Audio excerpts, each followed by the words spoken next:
the deep dive.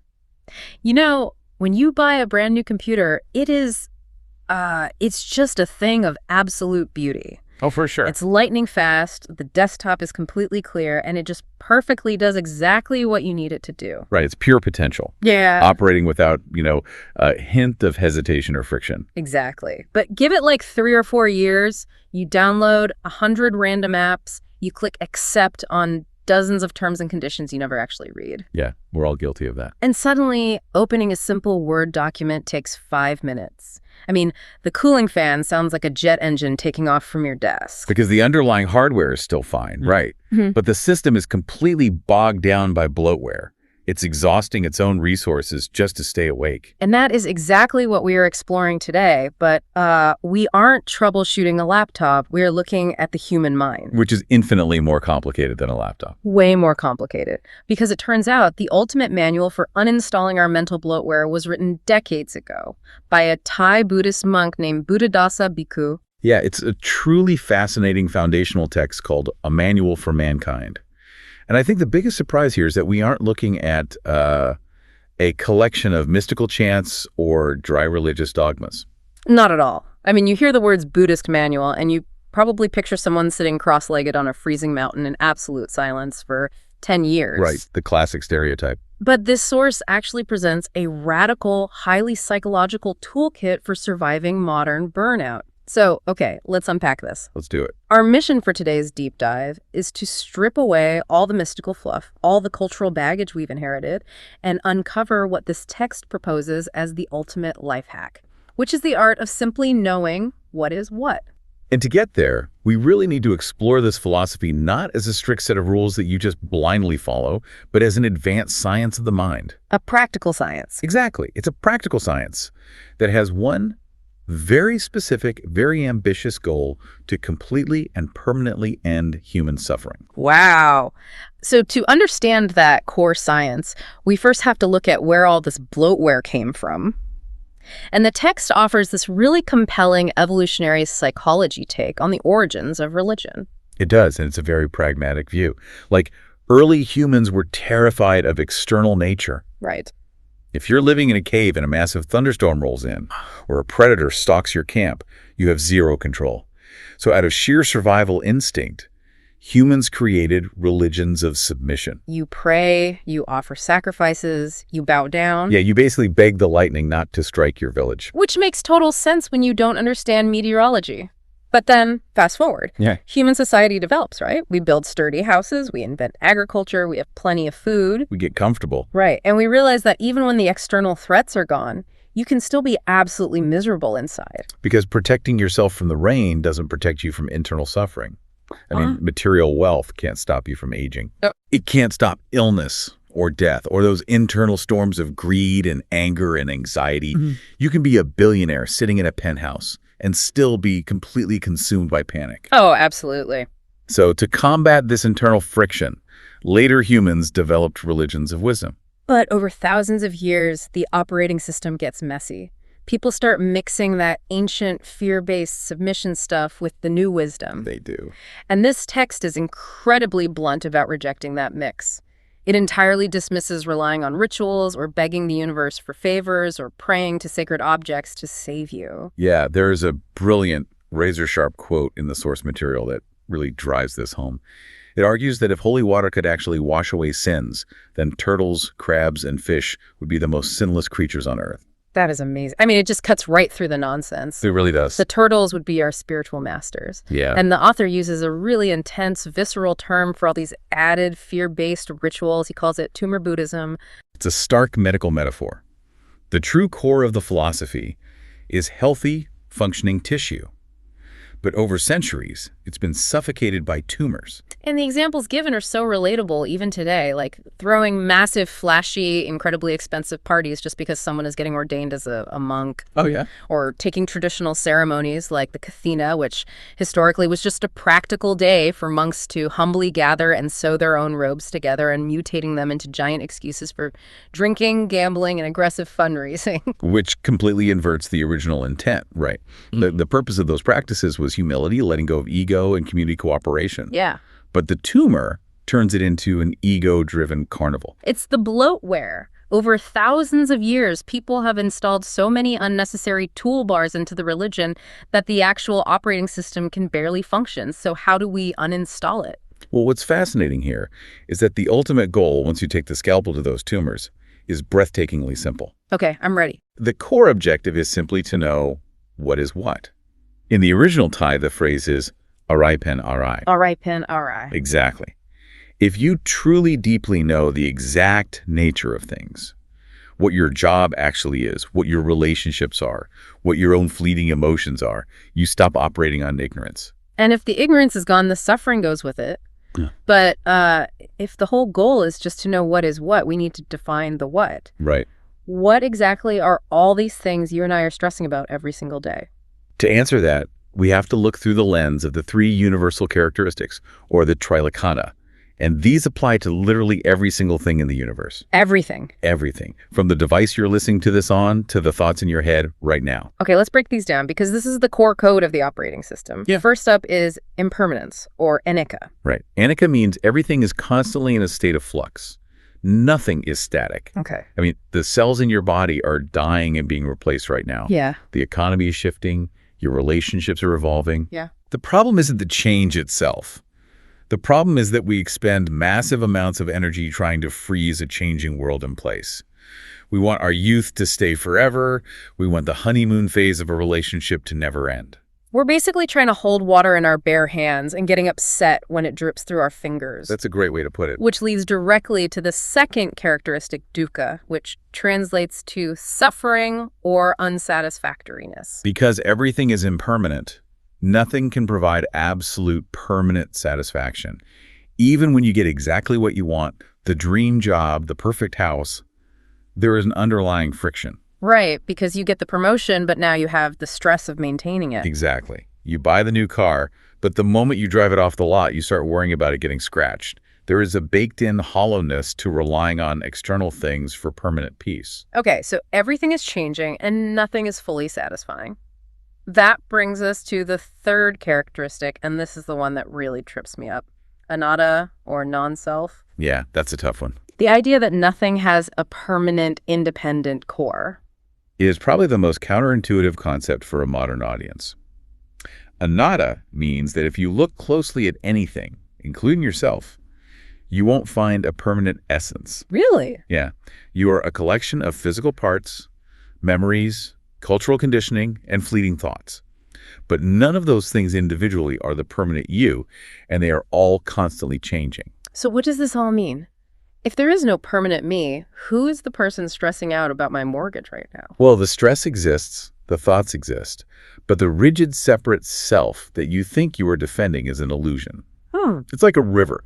We call it a river, but it's just water constantly flowing over rocks. If you try to grab a bucket of the river and say, this is the permanent river, you've completely missed the point. Oh, wow. And recognizing this leads to the most profound, liberating conclusion in the entire deep dive. It summarizes the whole philosophy into one radical sentence. Let's hear it. There is nothing worth getting, nothing worth being. There is nothing worth getting, nothing worth being. I mean, that goes against literally everything society teaches us from the moment we can walk. Pretty much. If you're driving to work right now, you are literally on your way to get a paycheck so you can be a successful provider. Yeah. Are you telling me all of that getting and being is just a trap? It is, because the moment you get something, the clock immediately starts ticking on losing it, or it breaking, or it changing. Ugh, that's so true. Even something we universally applaud, like being a good person, can become a psychological prison if you attach your core identity to it. Wait, how is being a good person a trap? Because a good person suffers the specific anxieties of a good person. If your entire identity is wrapped up in being the morally superior one, you worry obsessively about your reputation. Oh, I see. You get deeply agitated when other people aren't acting good according to your standards. You feel the crushing weight of having to be perfect all the time. That sounds exhausting. It is. A bad person suffers the anxieties of a bad person, sure, but the good person is still suffering if they are blindly attached to that label. Let me push back here, though, because this sounds incredibly bleak. Okay, go ahead. If nothing is worth getting or being, am I supposed to just quit my job, sell my house, and lie on the floor doing absolutely nothing? I mean, how is a life totally devoid of ambition or enjoyment, actually a liberated life. It just sounds like giving up. If we connect this to the bigger picture, that is a very common misconception. The philosophy is not telling you to become a vegetable. Okay, good to know. You can still hold a demanding job, you can raise a family, you can build a business.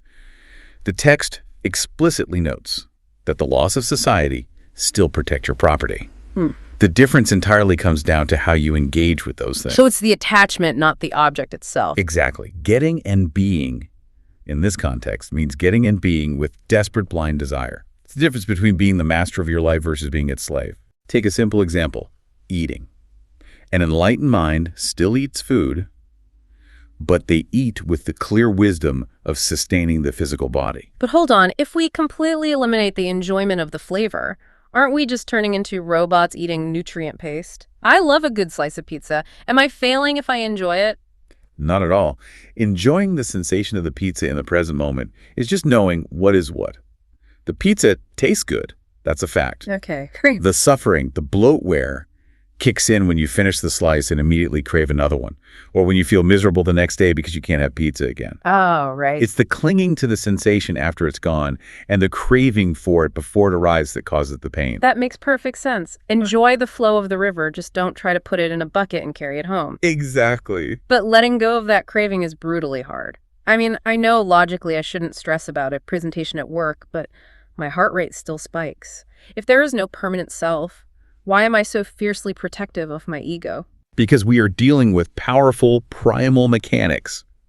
The text breaks this down into upadana, or attachment, and it diagnoses us with 4 core addictions that keep us trapped. 4 addictions, okay. Let's look at how they escalate.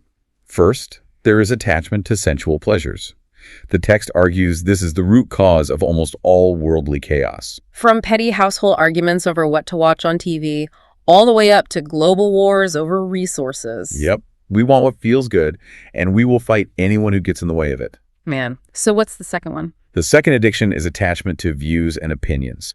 This is our stubbornness, our absolute need to be right. Oh, the entire internet is basically a monument to that second attachment. We will spend hours arguing with strangers just to protect a viewpoint that we formed 10 minutes ago. Which flows right into the third attachment to rites and rituals. And this isn't just about religious ceremonies. What else is it? It's treating any practice, even waking up at 5 a.m. to meditate, as a magic spell that makes you superior, rather than a practical tool for understanding your own mind. Wow, calling out the productivity bros. A little bit, yeah. Ah. And finally, the fourth and deepest attachment is the attachment to the self. And this is the primal survival instinct. The author uses this brilliant example of a tiny newborn kitten. Oh, I love this example. Right. If you walk up and startle it, the kitten immediately hisses, arches its back, and bares its tiny teeth. It's a perfect illustration. That kitten hasn't read any philosophy. It hasn't learned anything about the world yet. But it inherently feels a distinct self that needs defending from the environment. We take that primal kitten instinct and we layer it with complex adult desires. We attach ourselves to the components that make up our human experience, especially to our feelings and our pursuit of pleasure. And this creates a devastating trade-off. The text points out a rather dark irony about modern life. Hit me with it. Human beings will endure 2 decades of grueling, stressful education, followed by 40 years of exhausting labor, primarily just to buy fleeting sensory hits. We literally trade our finite life energy to afford a comfortable couch, an expensive meal, or a 2-week vacation. We are running on a treadmill to buy better running shoes so we can run on the treadmill longer. That's spot on. And that loop is what the text refers to as samsara. And I think it's crucial to clarify here that we aren't talking about reincarnation in the sense of past and future lives. Right. While reincarnation is a broader Buddhist concept, this text emphasizes that samsara is happening right now, minute by minute. In real time? Yes. It's a continuous, closed psychological loop. Desire arises. That desire forces you into action. The action produces a result. But instead of the result satisfying you, it just mutates into more desire. Here's where it gets really interesting. To describe a mind trapped in this endless loop, the text uses this incredibly visceral metaphor. It calls it smoke by night, fire by day. It's an unforgettable image. Let's look at the mechanics of that. Nighttime is the smoke. You are lying in bed, sleeplessly worrying about tomorrow, replaying awkward conversations from 5 years ago, plotting your next career move. Stewing in it. Exactly. Your mind is choking on its own anxious thoughts, exactly like a room slowly filling with toxic smoke. The energy is entirely internal and suffocating. And then daytime arrives. The alarm goes off. And you spend the entire day frantically acting on those anxious desires. Right. You are running around, hustling, arguing, consuming, trying to put out actual fires at work. You become a consuming fire. Smoke by night, fire by day. It's so vivid. If you are listening to this and you've ever dealt with burnout, you know exactly what this feels like. The psychological parallel to modern life is incredibly accurate. It is exactly what we do. You lie awake at 2 a.m. with racing thoughts, doing that revenge bedtime procrastination where you scroll endlessly on your phone just to feel like you have some control over your life. Which is the smoke. That is the smoke. Then you wake up exhausted, fuel yourself with an iced coffee, and sprint through your workday trying to beat the competition. That is the fire. It is exhausting just talking about it. Seriously. So how do we break the loop? If we don't want to live in a cave, how do we actually rewire our brains? This is where the manual shifts from theory to highly practical application. It contrasts two very different ways of cultivating concentration, or samadhi. Okay. The text is actually quite critical of forced, overly technical meditation. It compares it to forcing yourself to sit rigidly like a stiff stone statue, desperately trying to wrestle your mind into emptiness. Which, if you've ever tried it, usually just results in spending 30 minutes agonizing over how much your knees hurt and wondering what you're going to have for lunch. It creates more friction. Instead, the text points us toward natural samadhi. It defines true concentration with a very specific term, kamanyo, which translates to fit for work or ready to be used. Okay, fit for work. Yeah, natural concentration isn't a mystical trance. It is something you already do. Like flow state. Exactly like slow state. It happens naturally when you are intensely focused on solving a complex math problem or when you are carefully adjusting the lens on a camera to get the perfect shot. Oh, Your mind naturally gathers its resources and focuses on the present reality without you having to force it. So you don't have to fight your brain to focus, you just give it a target. And the target we should be focusing on isn't ancient scripture. The text makes a really bold claim here. What is it? Studying your own actual real-time suffering is infinitely more valuable than memorizing the Tripitaka, the vast canon of Buddhist texts. Wow. You could recite the scriptures perfectly like a parrot, but if you don't observe the mechanics of your own anger when someone cuts you off in traffic, you haven't learned a thing. It's like reading a 500-page textbook on the fluid dynamics of swimming, but you absolutely refuse to get in the water. Exactly. You know all the terminology, but the second you fall in the deep end, you are going to drown. But there's a sequence to this, right? How do we actually shift gears from observing our stress to finding peace? The text outlines a very natural, mechanical sequence of awakening. It doesn't require a mystical vision. It starts with something very grounded, joy or purity. And what does that actually look like in practice? Think about a time when you made a mistake at work and tried to hide it. You carry that anxiety around all day. Oh, the worst feeling. But when you finally come clean and tell the truth, there is an immediate physical rush of relief. Your conscience is clear. Yeah. That relief is the joy the text refers to. Because you aren't burning mental energy maintaining a lie, your nervous system actually settles down. That physical settling is the next gear, tranquility. So doing the right thing literally calms the nervous system. Exactly. And when a mind is tranquil, it naturally drops into that state of concentration. It's no longer distracted by guilt or anxiety. Makes sense. And with that clear concentration, you finally achieve the goal. Seeing things exactly as they are. You see the impermanence. You see the illusion of the self. And once you see that the magic trick is just sleight of hand, you stop being mesmerized by it. Right. Which leads to the next phase, disenchantment. You just aren't seduced by the desperate need to get or be anymore. Which naturally causes the fading of attachment. You drop the heavy luggage, and when the attachment fades, you reach liberation and ultimately peace. It is a natural chain reaction of the mind. This raises an important question, though. If we strip away the bloatware and we see through the illusion of the smoke and fire, what does our daily life actually look like? Do we just float around like detached ghosts? Not at all. We engage with the world, but we do it as the master of our mind rather than the slave of our possessions. Okay, I like that. You still go to work, you still build a business, you still love your family, but you do it with the clarity of a master who understands the rules of the game, rather than a terrified slave who thinks their entire existence depends on winning every single round. So to bring all of this together, we started by looking at a sluggish computer bogged down by bloatware, and we've seen how our own minds suffer from the exact same problem. We really do. We've used this manual to cut through the tumors of empty rituals and magical thinking to locate the core operating system of human consciousness.